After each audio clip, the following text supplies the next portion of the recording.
So we've worked together off and on for a couple of years. You came to me thinking you had food addiction. You've actually had tons of work in that area, have abstained for years from sugar, lost a ton of weight, regained the weight. You've probably lost and regained a couple 1,000 pounds in your lifetime. Probably. Yeah, you've been dieting since you were a child. Your mother put you on a highly restrictive diet from a very young age, and you immediately had binging issues and hiding food issues. And anyways, I'm just giving it a synopsis. So you reached out for help again, feeling hopeless, really. You've been, following me, and you've had times of remission, right? But anyway, so this time the focus has been, we need to stay simple and wait for you to really soak this information in so that it becomes it changes your awareness. Rather than like what we've done in the past is I give you the information and and you understand it, but it hasn't really soaked in. Would you agree with that? Yeah.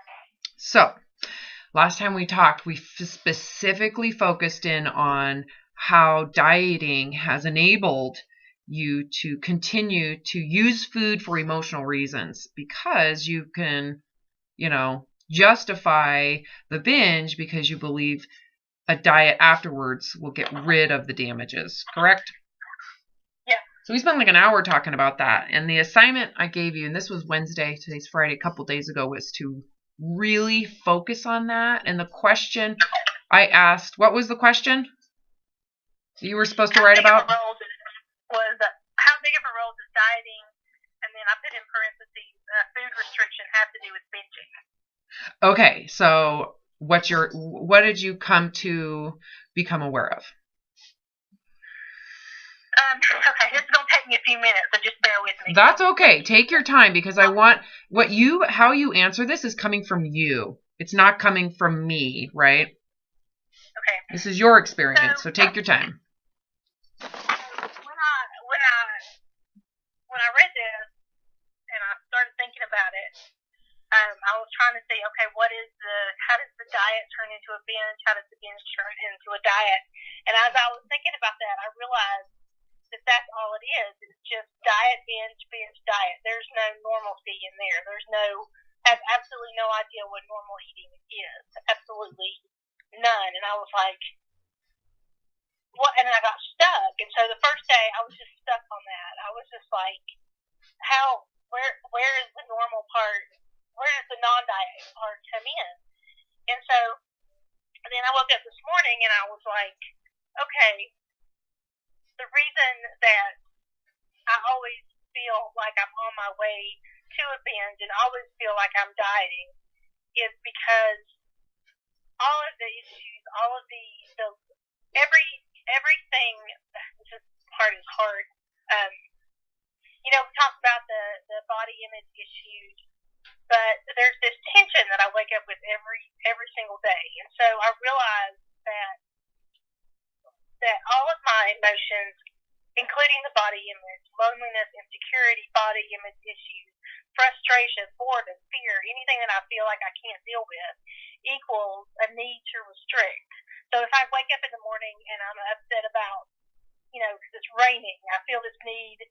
I just ignore the fact that that's what I'm feeling, and I just go straight to I want to eat everything. Mm-hmm. So there's this need to restrict, which leads to negotiation. I start negotiating with myself. And finally, I just can't take it anymore, and I end up binging, and then the cycle repeats itself.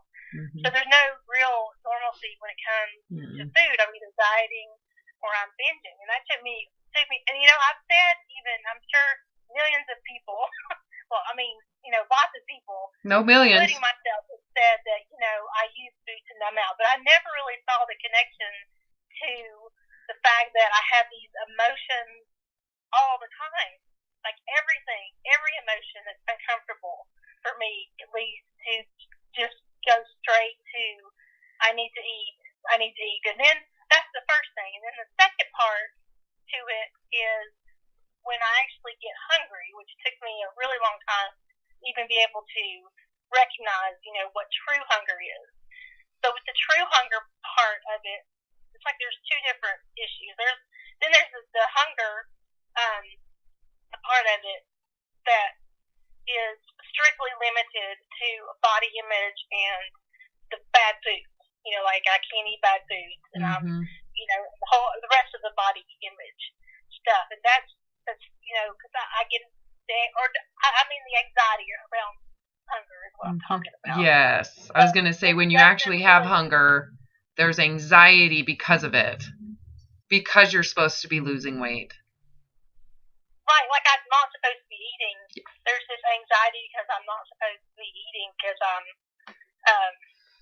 fat. So I have these two kind of separate issues that are coexisting together, and I couldn't figure out why. I realized that they're related, but they're kind of separate, and it was just so overwhelming that I couldn't do it better because I couldn't realize.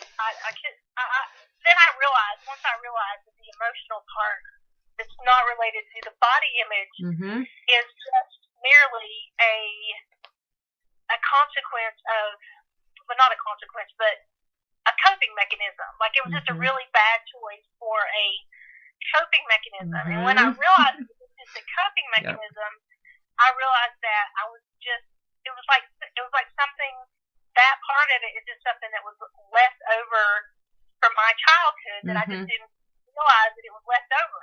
Yep. Oh my gosh, I love that you're seeing that right now. So really, like for example, go ahead. Okay, so an example of that is like this morning I woke up. I've been kind of like stressed out about going to the indoor pool that I go to because it's been really crowded lately, and it was just kind of messing up my whole vibe because when it's crowded, people get kind of irritable and stuff. And I was like, well, okay, let's just look at that, And I looked at it logically, like an adult would look at it instead of like a child, which is the way I've just been, which I didn't realize. I guess part of me didn't realize that I could actually solve that type of a problem. And so I thought, well, I can go to the pool, maybe I'll meet somebody, or maybe I'll have an opportunity. I can just look at it as an opportunity to improve my social skills or whatever. So I don't, go out a lot. So you're facing these insecurities instead of just ignoring them. Yeah, and it's not really that hard because I'm not a child anymore. Like I have my own. You have the brain development at this point. Yeah, I can use logic to solve a problem rather than, this childhood brain. Yeah.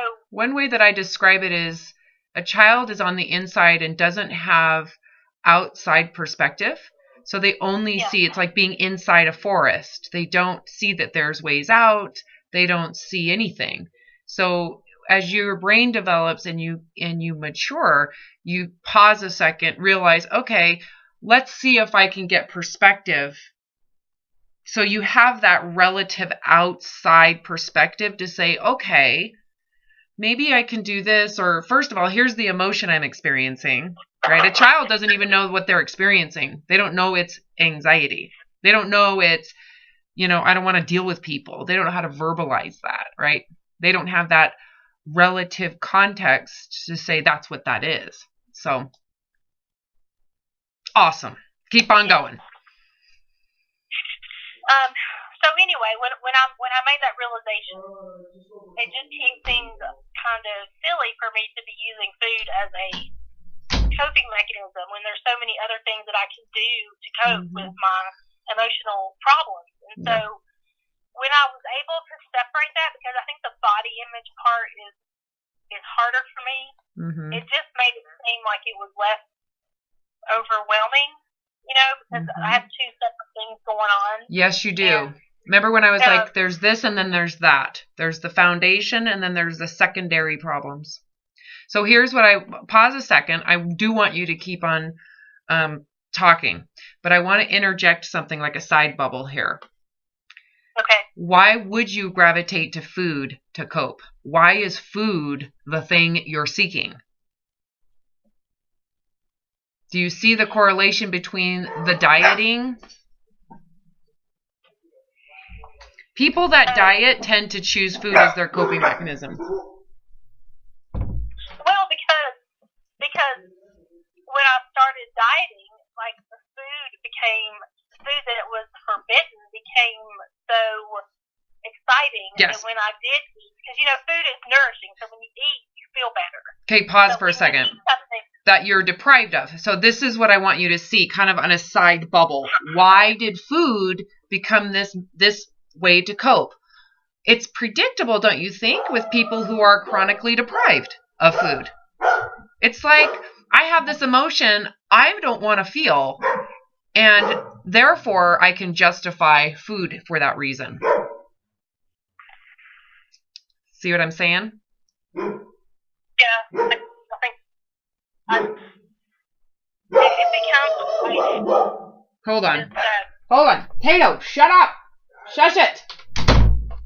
Sorry. So do you see my point? So you're correct in that there's two separate situations here. There's that body image that feels pressurized for me to restrict food. And I have to be perfect. And it's like an anorexic pressure to be that what I mean by anorexic, as we discussed the other day, was that's how severe you feel you need to restrict your food, right? So there's that. Then there's these emotional, like, immaturity that you've been coping for. That can you see where then food would be the natural thing you're going to use if that's the thing you've been depriving yourself? Especially if there's hunger and feelings of deprivation. Do you see why then that would create more problems? Yeah. I'm trying to get you to see where the glue... So they are separate issues. However, the one problem really promotes these issues with food as a consequence.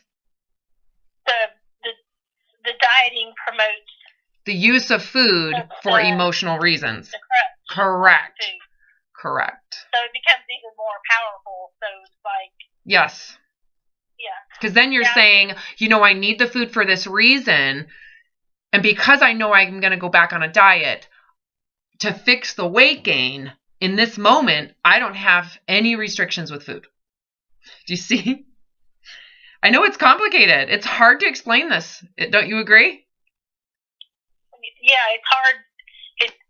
It's hard to, it's like you tell me, but you still have to see it I still have to see it for myself. So yes. That I can actually, because yesterday, like you were telling me, you were telling me to, not yesterday, the other day, you were telling me to, when I started to binge, to just stop and say, if I binge, I'd have to deal with the consequences. So I could hear you in my head, but it was still you in my head. It wasn't me making that decision.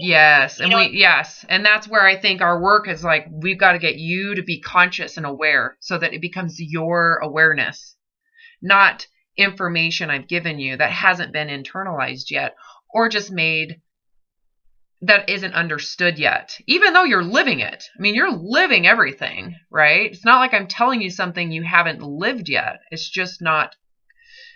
It's almost like it has to be, you have to separate yourself from it enough to look at it and really understand it. So has that helped you? Looking at that question, and trying to explain it, was very helpful because in order to answer it, I had to think about it more and figure out why. And it didn't come to me all at once. I just kept thinking about it and like observing it from the outside. It forced you to look at it from the outside and like tell a story. And that is such a big part of recovery. That was a huge part of my recovery, was actually looking at what I was dealing with from an outside perspective that didn't have shame and guilt and anger and resentment. It was just like, just acknowledge what this is about. Don't personalize it, right? So this is a big deal. Okay, so really quick, because I want you to go back to where you were. You see that there's the body image aspect that promotes this food restriction and dieting, but there's also these these issues with food that have really quite enabled you to not have to deal with emotion socially or in any environment, to not deal with them. Right? Yeah, but I wasn't really aware that I wasn't. Part of me knew that I wasn't, but I didn't realize to what extreme. Like, I didn't realize that every time, because since both issues are coexisting, I guess you would say, it's kind of like, it's very confusing to figure out, like, the body image. So I'm feeling upset and I want to eat, so I really don't know why I want to eat, and I end up eating, and then I feel bad because I've gained more weight when I don't want to gain weight. Right. And I realized that the reason that I ate was because I was nervous about, going to a party, when actually, if I just looked at it, logically, these are the, I have ways to deal with that I didn't really. That I can look at any problem that I have, I can look at logically. Yes, you can. Can you see, though, let me ask this question, because going back to how has the dieting or food restrictions been, have they promoted binging?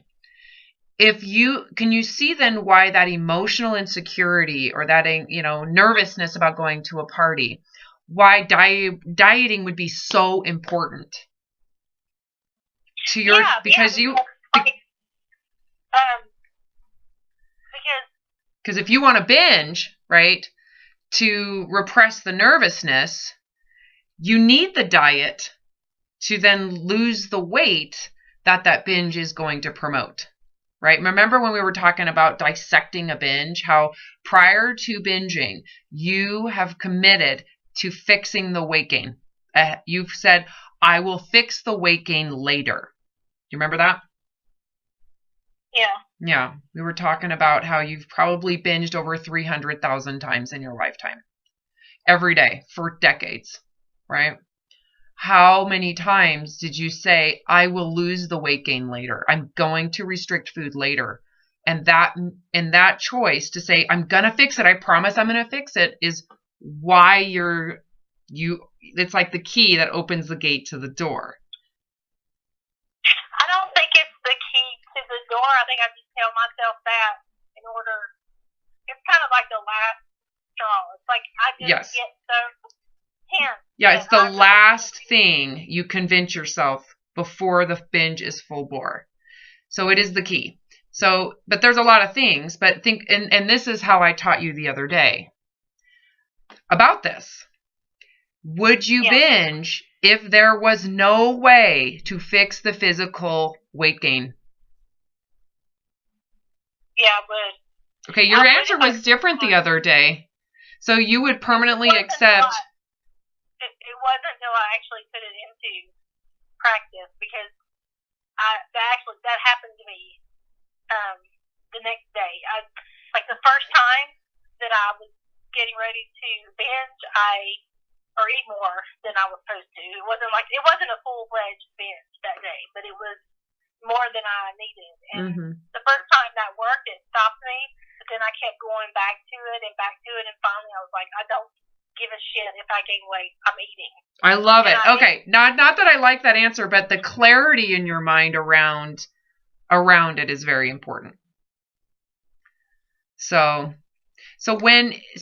at some point, did you think? So what do you think the solution is? And we can look at this and say, of course, then you can look at yourself in the mirror and actually have compassion for how this has happened. Am I right? Yeah. Because you become so insecure with yourself, right? You become so insecure with that nervousness or anxiety that in your mind, the damages that it does to the body are less important than your need to cope. Well, that was before I had this epiphany about the emotional part of it, because now, I mean, today it's been really easy not to um, to eat, to overeat, binge, whatever. It's been really easy because more natural for you, like a natural thing. It just shouldn't feel forced. Yeah, because now I know. Before, like yesterday, I was having all of these, just wanting to eat for many different reasons. And then today I realized that it's two different issues, and that one of them is pretty good at resolving without coping with food. It's just the body image part is still, I know I'm still going to have some issues there, but it's not as hard because I have broken it down into two different situations. Issues, and one of them I'm more capable of resolving now that I know why I'm wanting to eat. Does that make sense? Yes, it does. I'm super excited for you right now. Yay! Progress! Me too. Thank you for asking me to write that out, because I would not have come to that realization if I hadn't had to explain that. Because I really got stuck on that part about, diet. I couldn't figure. I'm like, if dieting leads to binging, I was actually thinking about the question of what the diet binge cycle. So what, you have the diet, then you have the binge, and you have the diet. Well, how do you get off of that? What happens? What's the normal part like? Like, how do you get off that and don't? Yep. Well, here's the strategy that I have learned. You have to quit dieting first. You have to quit dieting first. That's the only way to get this clarity. Once the diet goes away, okay, then all of a sudden, remember when you said to me on Wednesday, oh, well, then I'd have to take responsibility for my emotions. And I was like, yep, because there is no scapegoat. There's nothing enabling, because you'd have to stop and think about it. Do you really want permanent weight gain? Do you really want it? And that ultimately forces you to have more clarity around what you're dealing with. And that's what's happened for you. Right? So I did tell myself today that I was just going to, because I was worried about the the hunger part. Like, what was I going to do when I actually got hungry? And I was, for like a minute and a half, I said, I gave my self-permission to eat like pizza, Oreos, Doritos, and cake, which is the four things that I, were really, really bad. So that's what I had for lunch. I had pizza for lunch, and so far I'm okay, because I didn't eat. I just ate until I got full, but I did make sure that I gave myself permission. And I had to work really hard to give myself permission. Why? Because I'm not going to eat until I give myself permission. And I got so hungry, so I'm like, okay, Heather, just eat it. It's okay. And I was really giving myself permission instead of feeling guilty about eating. Good. And you did. So Mike, why would pizza be so bad that you need permission? Because it's one of those foods that is not in my mind, is not an abstinent food. Or not It's bad.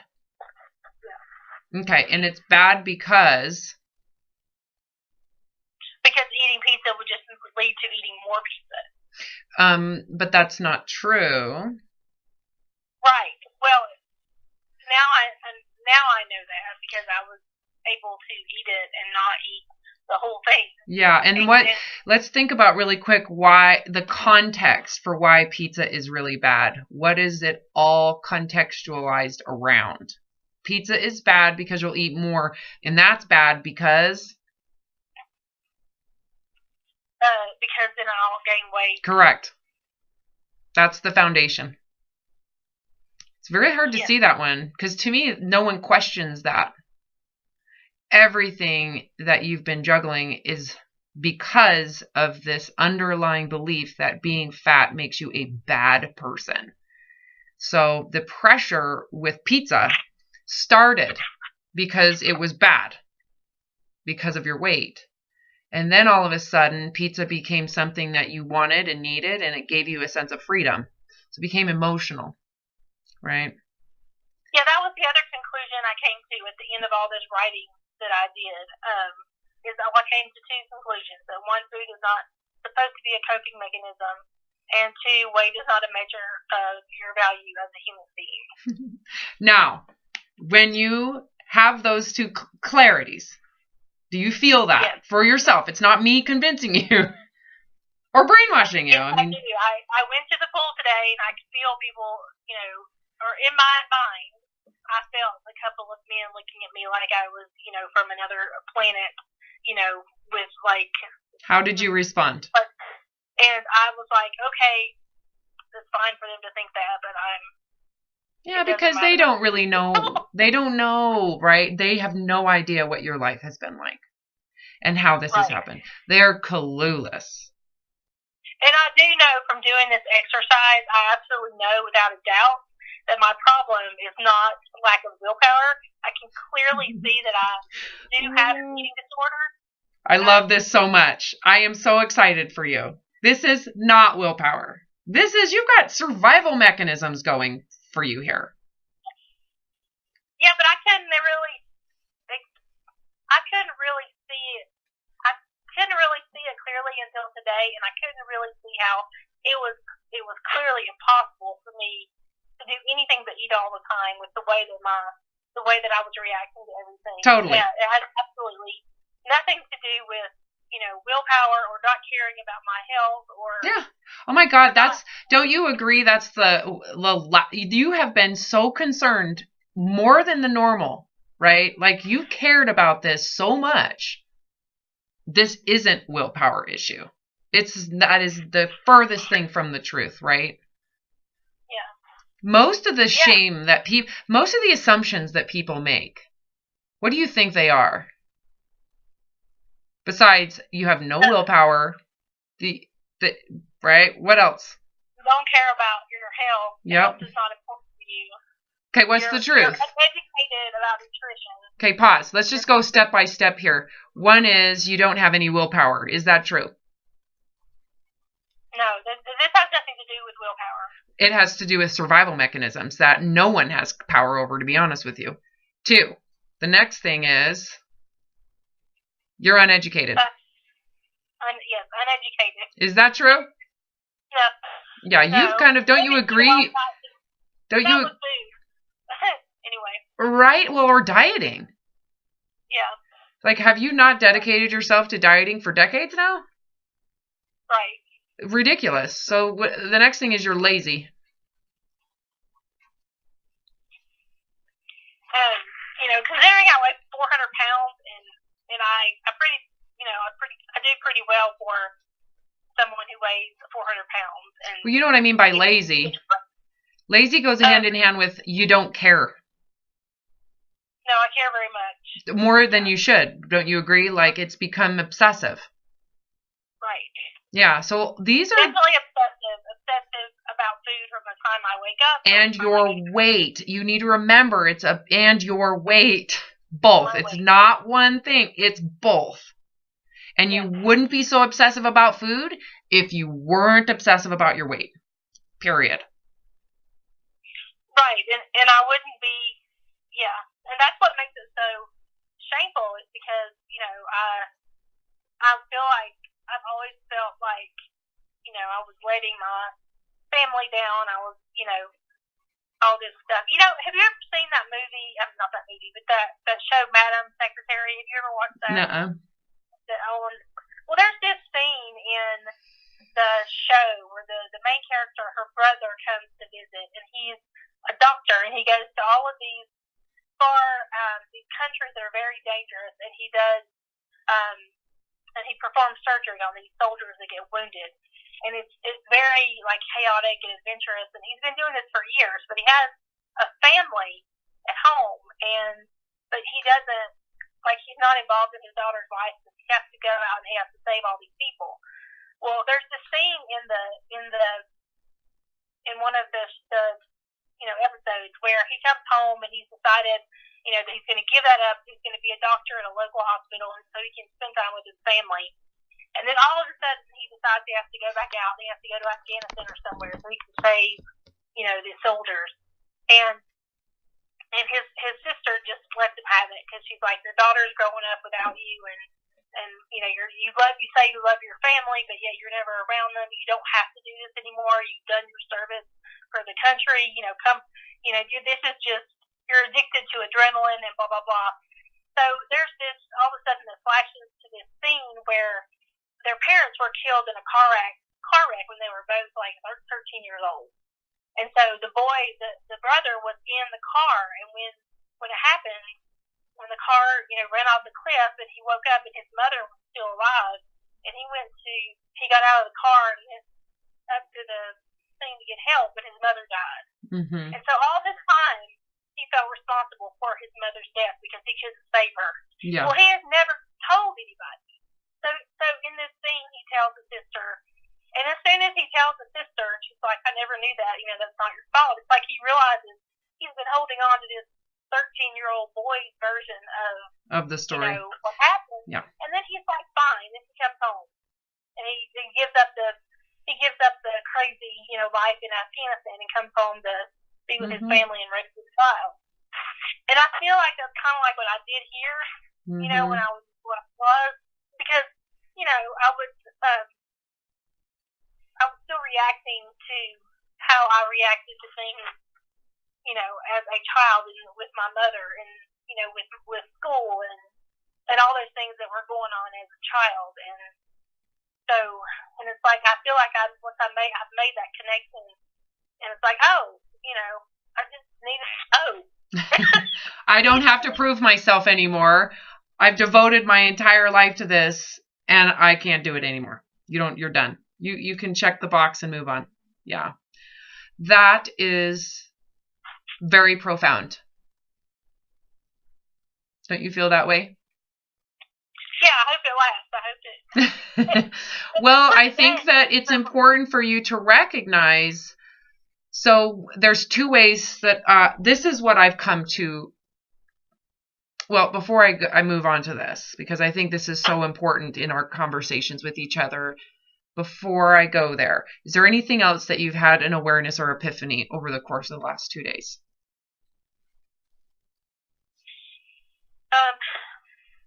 No, I think that's it. Those are huge. Which is, so, I just realized that, I don't have to. Well, I think I've said everything. Well, you don't need to explain this to anybody. How is anybody else, like those people that you felt that they might be shaming you, whatever, looking at you like you're some alien? How can you explain this to them to where they could go, oh, I never thought of it that way. Holy crap. Of course. Well, I don't think it's my job to explain it to them. It's not. I don't have to worry about me. Agreed, but if you had to, how could you? It's like, it's impossible. It'd be to years and years of trying to understand, and so you can just forgive them. That's my point, is to all the ignorance out there that truly believes you don't care, you're uneducated, you have no willpower, that you're just not good enough, that you are, all whatever they think.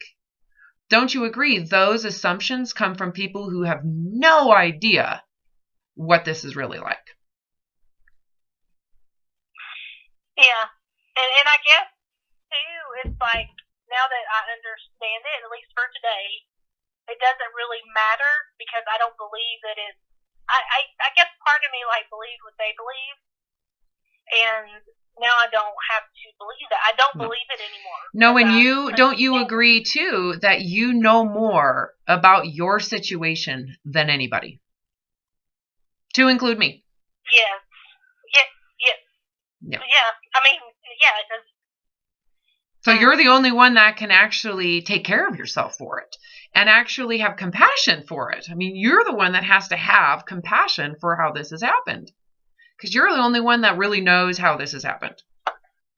Right? Yeah. And what it's... But it also, it made me realize that, that's why why I get so upset when people come to me and they dump all their problems and issues. It's like on me, because the reason that bothers me so much is because I barely hold my teams in. All my problems or all my, coping mechanisms are going straight to the food, and so I can't. We're going straight to the food, so I couldn't deal with anybody else's. Yeah, except for to tell them to go eat something. Right? Because that's what you've been doing with your issues, Yeah, but it was just like that one little, like I just had to have that one little tweak where I realized I don't have to go to food now. I'm capable of, like taking a shower with some really nice smelly stuff, or cleaning my bathroom, when I'm upset that my house is not clean, or, Yes. So you're now actively living versus passively kind of like numbing yourself. Yeah. Yeah. Okay. So go ahead. These things that I worry about are just they're little things, as opposed to, I don't know what will happen if something big happens, like, my house, maybe my cat dies or something like that. But well, you're learning right now how to face these issues, and what you've learned is what you thought was going to be like you couldn't handle. What have you learned in just 48 hours? I can't handle it with logic. All I have to do is well, you just have to face it first, right? You have to face it and look at it just to know what it is. Running away from it. Yeah, you have to face it and look at it. And don't you agree? You have to do that even when you feel. The assumption is when you feel you can't handle it, because that's the assumption you made. So you had to have at some point said, well, I feel like I can't handle it, but you know what? I got to look at it anyways. I'm going to look at it. And all of a sudden you're like, oh my God, the feeling was really catastrophizing something tiny. It really wasn't that big. So the feelings were way worse than the truth. I think what surprises me the most is that I do have that capability of thinking about things rationally, instead of immediately going into this hysteria of, oh my God, there's 10 people in the pool and none of them are gonna, let me share a lane, and and I'm not gonna, and I'm driving all this way, and it's so relaxing, but now it's never gonna be relaxing again because I've got too many people in it, which is just ridiculous. You're just catastrophizing it. But when you look at it and you realize, nope, I'm gonna handle this, all of a sudden you realize, oh, that really wasn't that big of a deal. Don't you agree that is so empowering? And I asked this lady to share her lane, and she was kind of hesitant, but she let me, and so I went into the lane, and then she left later, and then somebody else came in and asked me to share, and I was like, sure, and I ended up having a conversation with her. And do you feel a little more gratitude right now in your life?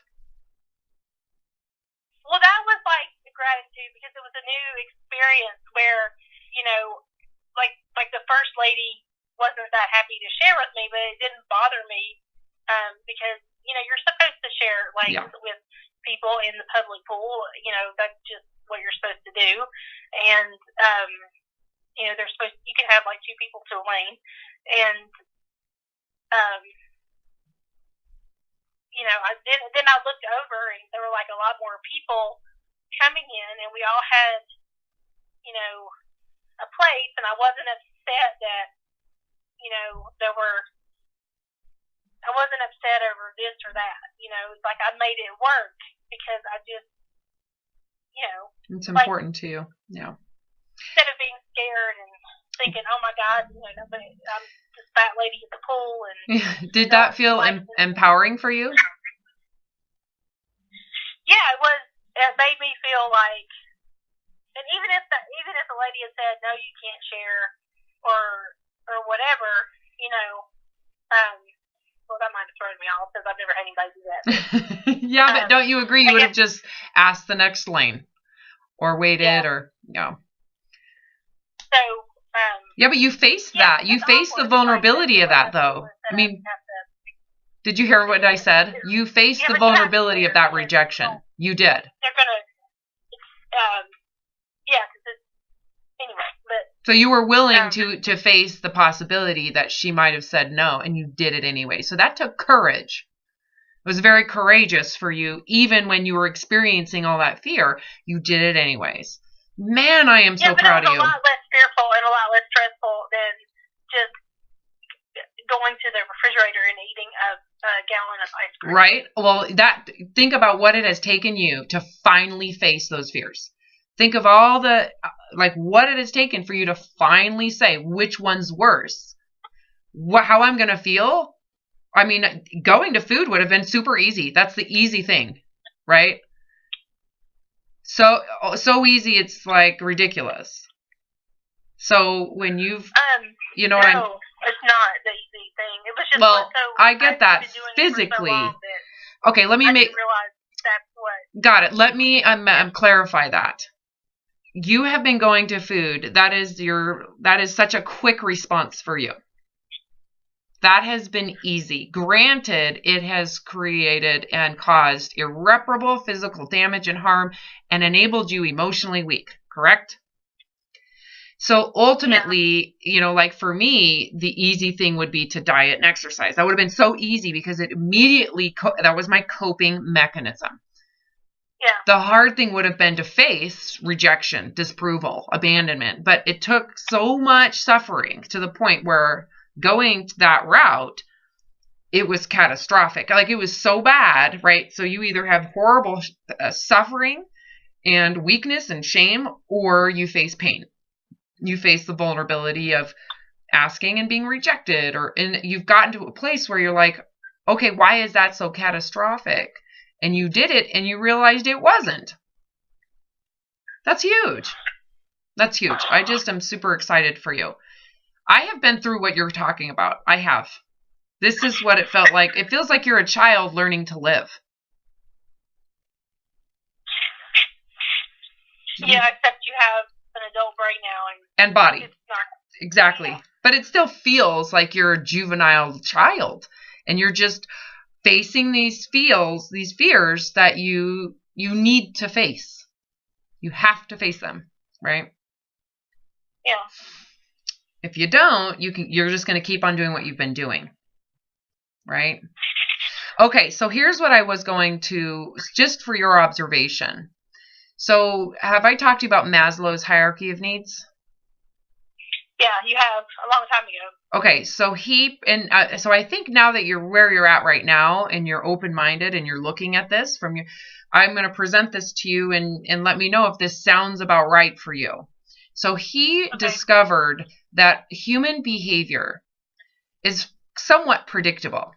That the idea is that over thousands and hundreds of thousands of years of evolution, we not only evolved to have two eyes in front, legs and fingers and whatnot, but we've evolved psychologically. Everything about our body is there for survival reasons, to keep us alive, hearing and sight and our skin and hair and all the things that we have.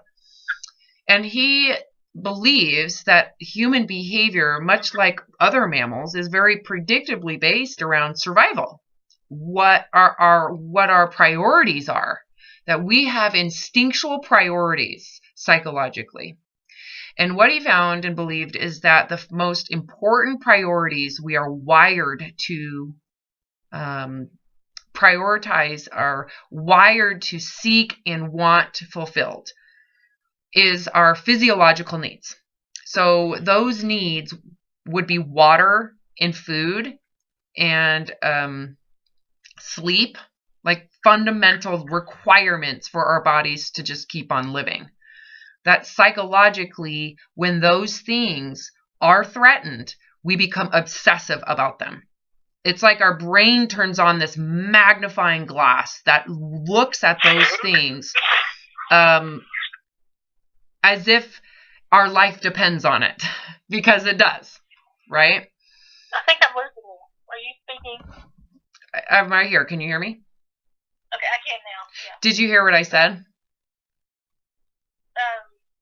You were talking about survival and that Maslow said that the most important psychological needs, more than anything, are our fundamental physical needs to live: food, water, sleep, physiological needs, air. If those things are threatened, our brain magnifies the need for those things. We become obsessive over those things. Yeah. Okay. So if you look at just that one alone, can you see where maybe your food has been threatened? Yeah. Because when I was put on the diet by my mom and her doctor, the doctor. Yep. And it's not an on and off switch. Like when you think about, for example, if you found out that come on Monday, all of your food is going to be taken, what would your behavior be between now and Monday if all of it's going to be taken from you? I would eat as much as I could. Now, I want you to consider anybody else. Don't you agree anybody else would do the same thing? Because they'd be dumb if they didn't. Yeah, it's kind of like when people always go to the grocery store when they think it's snow. Well, totally. That is absolutely survival mechanisms working beautifully. Should we call that a disorder? No. I don't think so either. What they found too is it doesn't matter if food's around you. If you perceive famine, if you perceive that food is going away, we are all wired to want it. It becomes we think about it incessantly. We want it. We have cravings for things specifically. Like if there is something in particular that's going away, you will crave that one thing. Yeah, I believe that now. Should we call that a disorder? No, I think the disorder comes in thinking that the disorder is that you don't understand. Well, you don't understand that context. That's a good point. Yeah, like you're not thinking, because we live in all this abundance, so it doesn't make sense that you'd be responding, But when we look at how evolved our brain is and how these mechanisms are hardwired, there is no way you're going to get this out, right? Mm-hmm. When you look at I guess the disorder comes in with thinking that you can't have it when it's actually there. Yeah, what you're doing is you're triggering this mechanism. It's like a trigger. Survival. Yeah. I got it. I think I understand it more now than I did with you. Well, I know. And then I'm going to pull this all together. So that is, Maslow drew a pyramid and said, this is the base of the pyramid. Our psychological drive, motivations are founded, number one, on securing these most important needs. And our brains won't let it go until they're secure. Until pizza is secure, you're going to want it. Yeah, that's why I'm going to keep eating it until I get tired of it. Well, that's one approach. What I found to be more useful is that you permanently allow yourself forever till the day you die, have pizza when you want it. So it becomes a forever, you can have it anytime you want. It will never go away again. Do you see how that takes, it like relaxes so that you don't have to have it now? Does that make sense? Yeah. So there's multiple ways to approach it. And one way is to have it all right there, right now, eat it all now. But what I found where that has consequences is it triggers this idea that you're going to be gaining fat. So it sucks you back into the body image stuff. Does that make sense? Can you see how some people might be that way? So that's the only downside to that approach I've seen. Yeah, I don't think that I don't think that will happen because like today I was thinking, I can't have Oreos and pizza before I go to the pool because I'll swell up. And then when I actually gave myself permission to eat it, I didn't have that feeling like I was going to swell up. And then I actually forgot about it and went to the pool. Oh my God. See, okay. So do you see, so you see what I'm saying? So you're experiencing this immediately. So the other thing to notice is that you've been doing this food deprivation for decades, daily. Just the idea, I cannot eat this food, it is bad, I can't eat it, it's going away. You've been doing that for decades, every single day of your life, since you were a child. Yeah. So all of a sudden you say, you know what, I can eat those foods, and I'm not going to feel bad about it. And what happened to that mechanism? It turned off. No longer. I don't feel that obsession now. Like it's almost instant. I'm sitting here with a bag of Oreos beside me, and I'm not thinking about it. Okay, so would you agree that it was instantaneously turned off, like clink, like all of a sudden there's no need for it? But you've spent decades yearning, wanting, craving. So can you see how this isn't, like, some people think, oh, well, you've been conditioned, it's an addiction.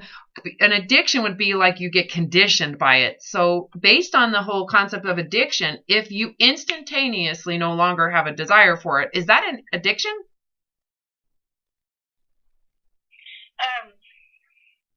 No, or it means I've been cured of it. No, because the whole point of addiction is that you have it, you crave it, you want it. It's like an accelerating condition, like your brain is conditioned to want it. So all of a sudden, you flip the switch off and say, you know what, you can have this. You can have it anytime you want. All of a sudden, what happens to the desire for it? It shuts off. So can you see why that might be a more appropriate response to someone whose first hierarchy of need, that foundation of psychology with food, that might be the problem? Yeah. Because as soon as you get it and you're allowed to have it, all of a sudden you don't want it. Right? Yeah, it also is not the key to my emotional stability. Okay, so this is where I'm headed. You're correct. So there's more to this. So do you feel like you understand that aspect? Maslow's hierarchy of needs, the first hierarchy, the most important psychological motivation is to feel safe and abundant with our physiological needs: food, water, air, sleep. Yeah, okay. I can have food whenever I need it or want it. Forever. I'm not in Ethiopia. Correct. Forever. The key is that you have storage. You can get more. So there's like layers of like how it gets triggered. It's not just do I have it or not do I have it. It's and this has been broken down by other researchers, but foods needs include: do I have food available? Can I get more? Do I have the ability to get more food? So not just because you can have food now, but if you say it's going away, it triggers it, right? You got to get it. The other thing is it pleasurable? Does it actually provide pleasure? That's very important. So you can have an abundance of not very good food, and you're going to trigger these needs for food. You're going to have massive cravings, and you're going to have wants for food, even though you have plenty of food that's quote unquote healthy, but no pleasure. So, it should, no one tells you this shit. I swear to God, the diet industry would never tell you this research exists. It's just. No, you're very, you have created, this is what you've created. I've never heard this from anyone else. You're like, you think outside the box. Well, because I've had these issues, and to me, I want an explanation. I mean, and how did I recover like flip of the switch? How does that happen? I mean, one moment I'm ready to blow my brains out, and the next moment I'm freaking completely free, and it's been 22 years and I've still never relapsed. How does that happen? So I'm opening my eyes to looking at it just out of my own curiosity to help explain, how did this happen? How is it that you today have this immediate relaxation with food? You've had this experience working with me multiple times. Yeah, I've never had it. I've had like maybe glimpse. I've never had it. It's never been as clear. I was today.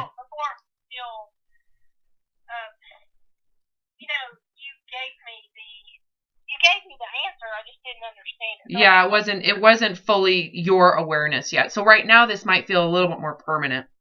Okay, so let me keep on going, but that is super important. So there's that. The next hierarchy of needs is like environmental, right? Do I have clothing? Do I have safety from the elements? Do I have health care? If I get cut, can I get help? That type of stuff, right? Yeah. Nesting, like cleaning your bathroom. That's a second hierarchy of need. Oh. Right? Next level. Okay. So someone who's obsessive compulsive about cleaning their house, you could say, well, clearly they don't feel safe in their environment. They're afraid of disease. They're afraid of bacteria. They do not feel safe, or they don't believe their body can handle it. So they have that, kind of like home and nesting is excessively turned on.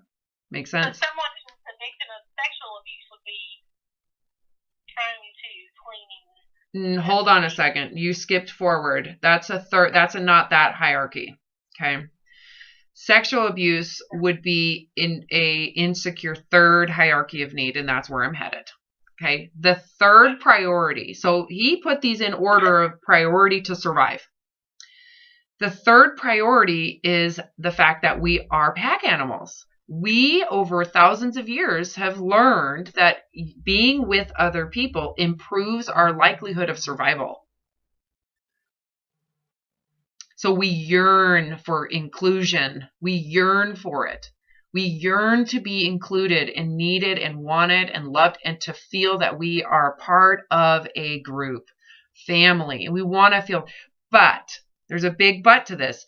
If that is insecure for whatever reason, whether it's being shamed because of your weight, because you were molested by a family member, because your friend group abandoned you in junior high. I mean, there's so many varieties of reasons why that third hierarchy of need is going to be inflamed, right? You remember how I said, if food is insecure, you're going to obsess about it. Yeah.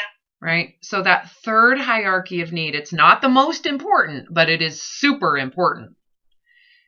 That, you can imagine, if your body is shamed and you're told no one will love you because you're fat, you're going to be obsessive about it. It's going to impact you. You're going to be living in such an insecure, you're going to hide, shrink, you're going to try to prove yourself.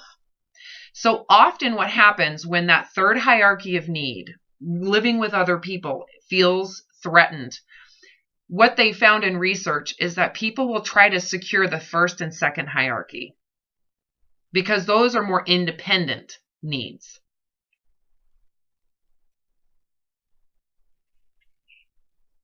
So if you're going to get kicked out of your group, can you see why you'd want to hoard your food? Because you got to live on your own. Yeah.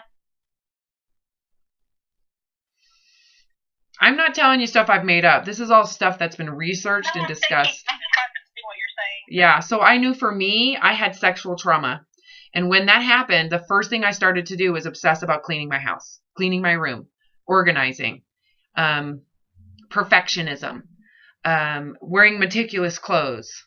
It was a way for me to feel safe with my nest in my home, in my space, because I felt so unsafe with people. Another thing that I did is try to feel safe with my body, because my body became a huge vulnerability to trauma, sexual trauma. So my body is my enemy. So by trying to control my body, it felt like I was making myself more safe. Make sense? Yeah. And controlling food also helped me feel that I had some type of control. So, but ultimately what happened is I began to binge eat. Why do you think? Because, well, if you... In relation to this hierarchies conversation, why would someone... You would go back to 1 and 2 if your 3 and 4 is threatened. You got it. And because I went to dieting to lose weight, can you see where there's my binge eating disorder? And it was massive. I didn't binge until that moment. because I was feeling I needed to restrict food to feel controlled and organized and safe. And I wanted to lose weight to feel better about myself. And all of a sudden I started to have these massive binges. So now I'm obsessed about food. Whereas before I had no obsessions about food at all. And it was like a flip switched. I was micromanaging it. It was the only thing I could think about. I was super organized, writing everything down. It was nuts. And then I'd go to eat, and that hunger, right? It was that desire for food was so out of this world, massive. It did. There's no way willpower can control that. Because we're talking primitive stuff going on. Like your brain's going to make you eat.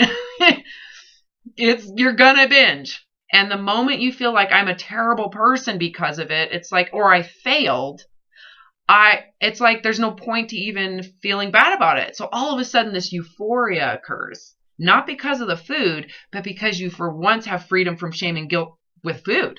So you get access to eating knowing that it's going to go away. So when you take that diet and put it on the back end of it, like I discussed with you, all of a sudden that euphoria is even more humongous in the moment you're eating because it's going to go away. So I get anything I want in any quantity right now. It's frantic. So primitive. And while you're in it, none of it makes sense. Not 1 cent. It's just to me, it's like you're in a raging river and it's taking you wherever it's going to go. You have no power over it. Yeah. The powerlessness is. I think that's the most depressing and hopeless thing is that the powerlessness that is just, it's like I'm not living my own life. No, and then you got to fix everything after the fact.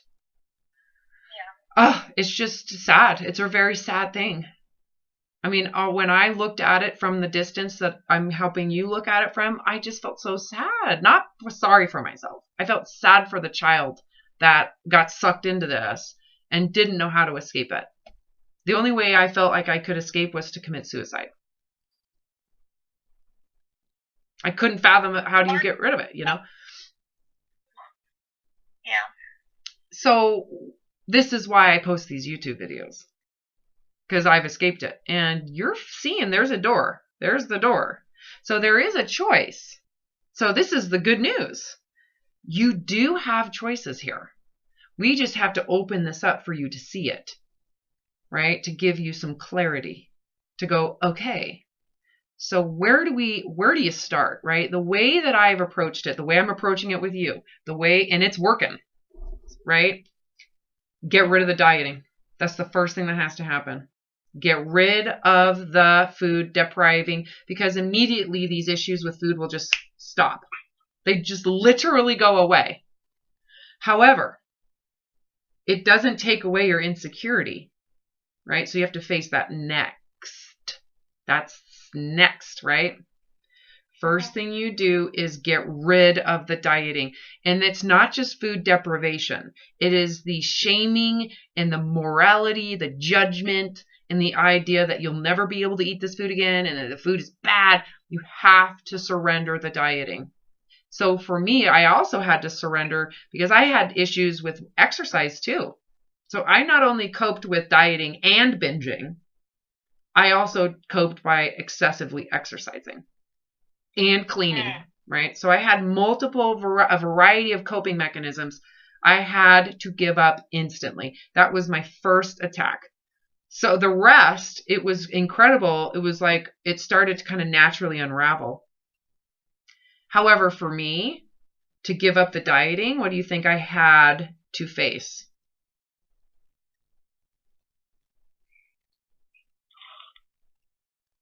You had to. Your sexual abuse. Yep. And not just that, but the religious trauma around the shame, because the only reason why it felt so traumatic was because I felt so ashamed of myself because of what I was taught in the religion, which was sexual sin is like murder. I believed it. So I had to question those beliefs. Yeah. So underneath that, I had to really face all that insecurity and beliefs and say, I don't believe it. I'm a good person. So I had to actually start to value myself over the religion. What happened at that point then is it made that sexual trauma, it wasn't personal. It took the personal out of it. It became about the person that did it. They're fucked up. That's what it changed. It changed everything. But in order for me to do that, I had to face the third hierarchy of need, because I was using food and dieting and all of that second and first stuff to compensate and to cope with all the trauma around my tribe. So one of the things I'm presenting in this book that I'm writing is that I believe that this is a syndrome where two survival necessities, one, that you want to be loved and accepted as a human being, is competing with food. Because our current system believes that thinner people are more acceptable. So if you're not thin enough, you are not acceptable. And that is super important to your process. So the fact that I'm sorry, I didn't mean to interrupt you. No, that's okay. You're thinking, say it out loud. I don't know why writing down all this stuff from this one question really helps me. But at the end of this, like I said, I came to the conclusion that food is not supposed to be a coping mechanism, and weight is not a measure of my value. Do you see those two right there? You came to those two. So when you came to that, I'm like, oh my God, she's coming to it. You just didn't know there were scientists that study this stuff. And there's answers. Isn't this cool? So you're not crazy. Yeah.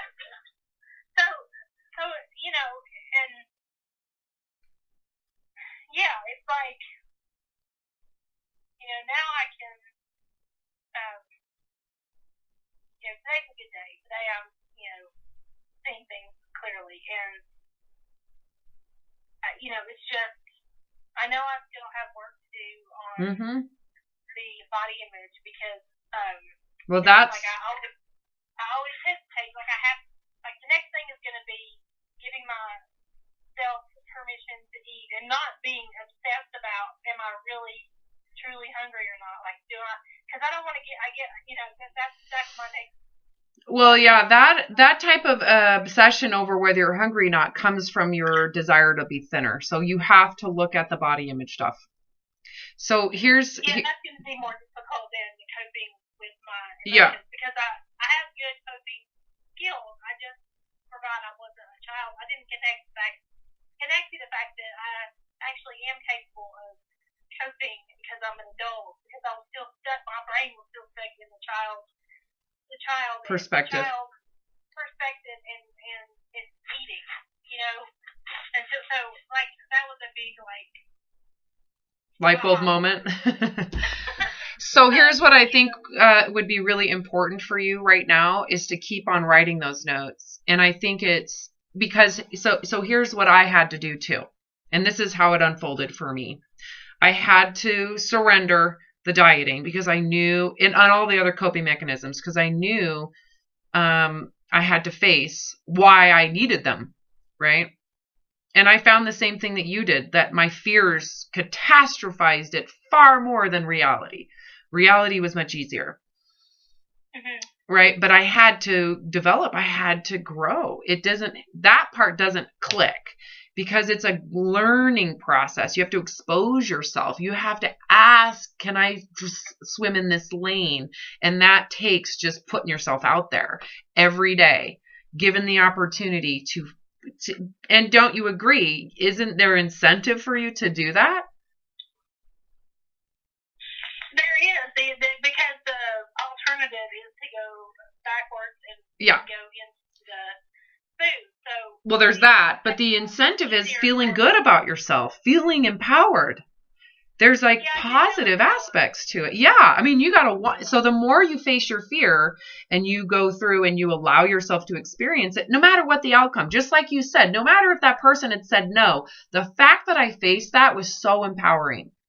And it's like your life is starting to roll forward things are beginning to happen. And it's self-driven. It's driven from your heart. So I had to do the same thing. When I started, it felt like I was a 4-year-old making these adult decisions around, do I want to go to college? What's my degree going to be?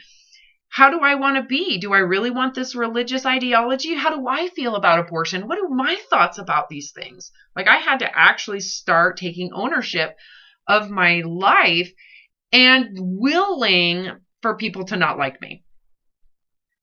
Right? That's that third hierarchy of need. That has to be developed. And the willingness for you to do that and to face rejection and abandonment is so massive. It's such a massive step. Many people do not make these awarenesses in a lifetime, and you've done it. You're doing it right now at early age 50. How old are you? 51? I'm 48. Oh my God, you're 48. That is young. That is young. Trust me, I've worked with women and men in their 70s who are still not at this place. They still are bitter and resentful, and they still won't do it, and you're doing it. So it does take conscious effort to start to face the vulnerabilities of that third hierarchy of need. But it's vital for you to not diet ever again. Because as soon as you believe, I have to lose weight, the diet comes back, and what's going to happen in your mind around food? Then the obsession will come back. You got it. It will come back.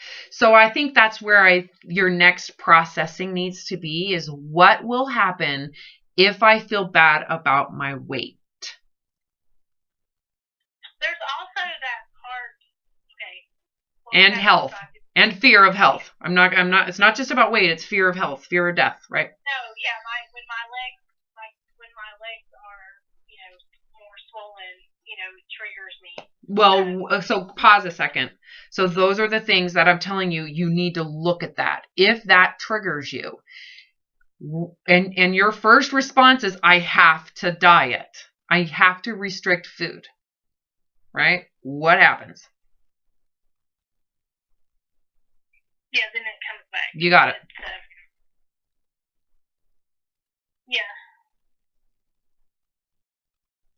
So it's very difficult to address those third hierarchies of need if you go back into threatening your first hierarchy of need.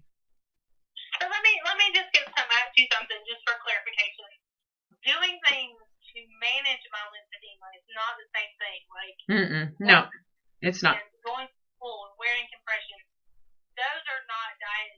Nope, those do not threaten your access to food.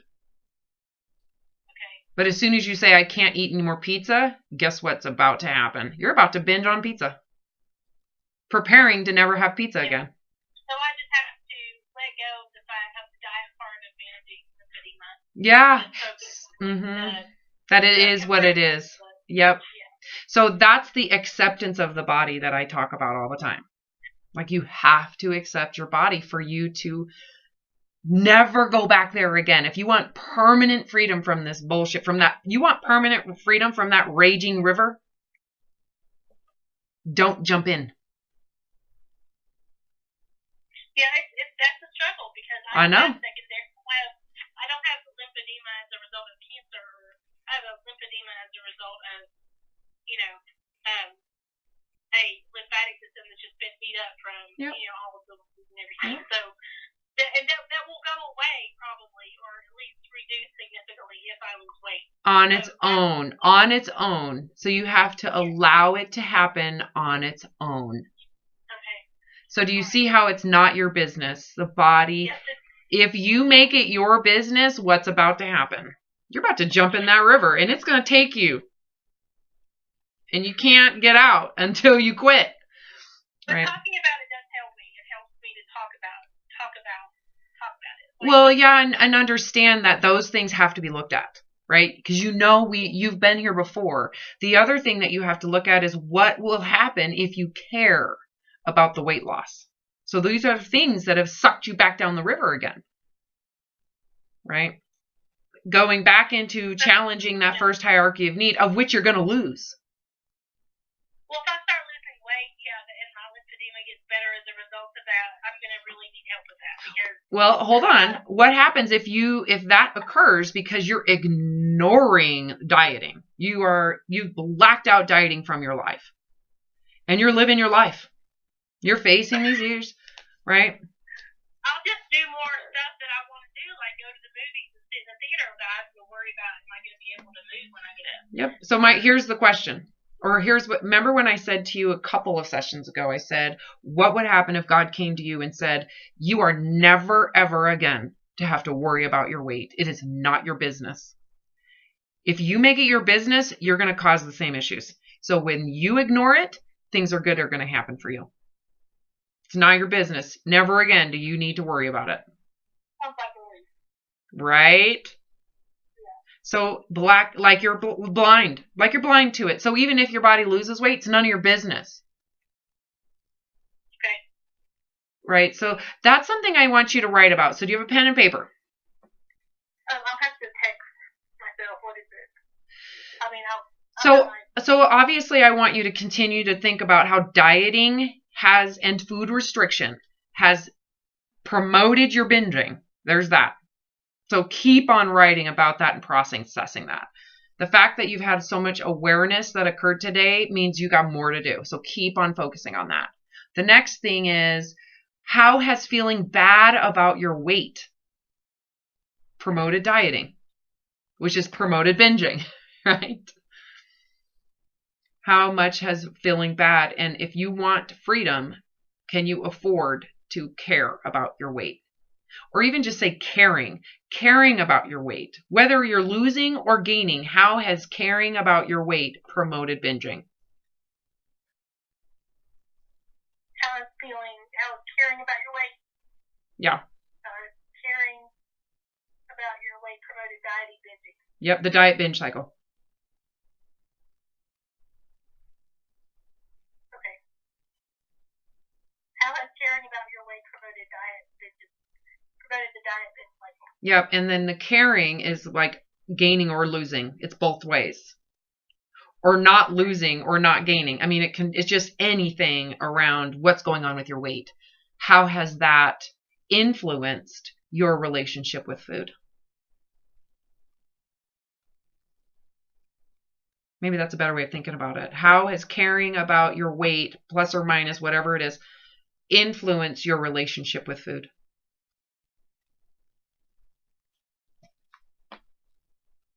How caring about your weight influence your relationship with food? Yeah, whether you're fatter or thinner. So it's not just caring about your fatness, it's caring about losing weight too. Okay. And there's no answers. But I think for you just to focus in on those and continue to observe all of it, is again going to solidify these awarenesses for you so that they're usable awarenesses.